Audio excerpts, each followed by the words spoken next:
Hi everyone, it's me, Arielle, and it's Wednesday Warriors, and today is week 6, the last week in our current rotation. We've done 6 weeks about different stages of recovery, and week 6 is about reviewing the model and looking at how, again, recovery is a process that relapses are normal, can be recovered from, that there's no condemnation in slipping back. What matters is to keep going. And, we're going to look at success in recovery, moving on, putting behaviors aside, and building a future without the eating disorder, sustaining health. I talked several weeks ago about recovery as a process and how, even though you're fighting for an end goal, it is really a journey, and you're going to learn a lot of things along the way. Some things are going to be extremely difficult, other things will be easier depending upon the individual, depending upon the disorder and behaviors and things like that. But recovery is a process, and it might take years to be at the point where you really want to be, but you can't get down on yourself if you don't reach a certain point by a certain time. You can't give yourself deadlines, and it is about the end result, but the recovery process itself is really something to be proud of. Then I talked about denial and that push forward in another video. And, we went through the stage of when someone is sort of thinking they might have an eating disorder, or they are unwilling to believe that they do have an eating disorder. They don't think that they're sick enough or that there's really a problem. And sort of coming to terms with having an eating disorder and all that that entails. Then in a video, I talked about recovery and the question of, is it worth it? And of course, my answer is yes, it's very, very much so worth it. But I went into that in more detail, talked about what recovery really stands for and why it's really what you want to strive for. Then I talked about active change in recovery and how we can really do things that will keep us moving forward, how we can sort of go about achieving the things that will mean a better and fuller life. And then in week 5, I talked about relapse, and that was a really important video. I think the most important video in this rotation, because I think it's one of the big things that people struggling with eating disorders and working in recovery really get down on themselves about. They think that relapse equals failure, and in that video I really talked about that relapse does not equal failure, and the definition of relapse is not the definition of failure, and how the two things are very, very different.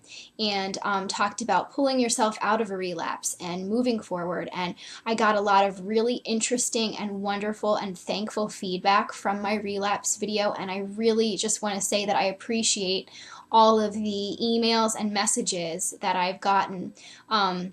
Because I do post my videos on my Facebook page. I also post them on my blog. So a lot of my blog readers have sent me emails over the last couple of weeks telling me that when they went to my page and the most recent post was the relapse video, that it really, really helped them, and it was coming at a very important time for them because it was what they really needed to hear. And I can't tell you how many people wrote that to me and how great that made me feel, that it really did make a difference. And I really want everyone to know that relapse may happen, but it doesn't mean it's the end of the road, and it doesn't mean you can't pick yourself back up, and it doesn't mean that you can't recover. Even if you relapse 10 times, it does not mean that recovery is not possible for you.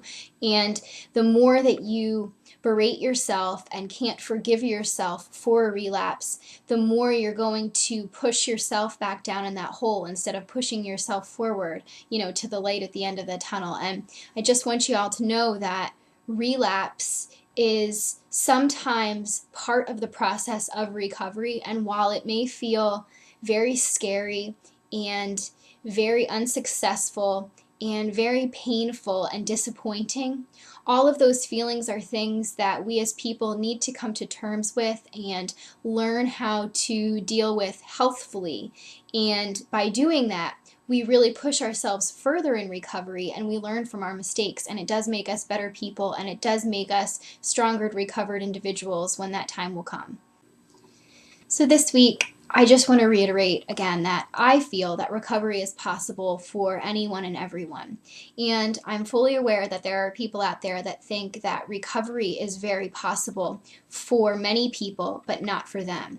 And they think that recovery is definitely an option and some people can achieve it, but they don't feel that they themselves will ever achieve it. And I personally think that the only thing that will hold them back from achieving that real recovery is that mindset that other people can do it, but they don't think that they can. That's the number one thing that will keep them from actually achieving that. And I think that anyone who sets their mind to something can achieve it. And I hope that you will all one day achieve a normal and healthy life. And I really do feel strongly that many of you will. You just have to keep up the hope. Hope is the number one thing. If you lose that hope, you're going to feel yourself falter. And if you lose that hope, you're going to feel like there's no reason to go on when things do get hard, but there's always a reason to go on, and that reason is life. And you really want to live your life to the fullest because you only get one life, and this is it, and you only get one body, and this is it, and you want to take care of it, and you want to take care of yourself, and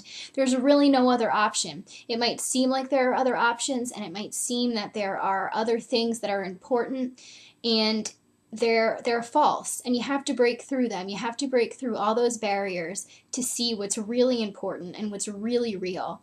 And I promise you, if you put your mind to recovery, you will be able to achieve the process and you will be able to be a happier, more content individual. So since this week I'm talking about recovery being possible and a future without an eating disorder, I want to again tell all of you that I consider myself a recovered individual, and this future of being recovered is real because I'm sitting here and I'm talking to you and I'm not making things up. I'm telling you like it is, and I'm telling you that this is me, but I did go through a lot of really bad things and a lot of really hard times, and you can break away from all of that stuff and you can find real life again. I've had several years now without a thought, without a behavior, without an eating disorder. And while I think in some respects, once you have an eating disorder, it's always going to somehow be a part of you, you don't have to let it have a part in your life ever again if you don't want to. I have lived years without pain and frustration and preoccupation and obsession, and I've been healthy and well for a while now, and it's a normal life. And I know normal means different things to different people, but my life is good, and I'm happy, truthfully, and I'm healthy, truthfully, and it doesn't mean that no bad things happen to me. It doesn't mean that my life is perfect in any way, shape, or form, but the difference is that I've learned how to deal with the negative things when they come up.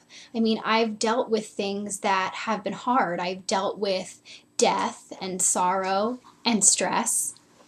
But my eating disorder is no longer my coping mechanism as it was in years past. My eating disorder is a part of my history, a part of my past. It's not a part of my present. And it hasn't been for some time. And it definitely won't be a part of my future. And that's because I have made a lot of goals and progress with my own eating disorder in years past. And I refuse to ever go back to that place. I really feel that you can all achieve this, and I want you to all achieve this, and it's the number one thing that I hope for everyone who is out there struggling with an eating disorder. You have to prioritize the right things. You have to surround yourself with good, all the good that you can. You have to find your identity outside of your eating disorder.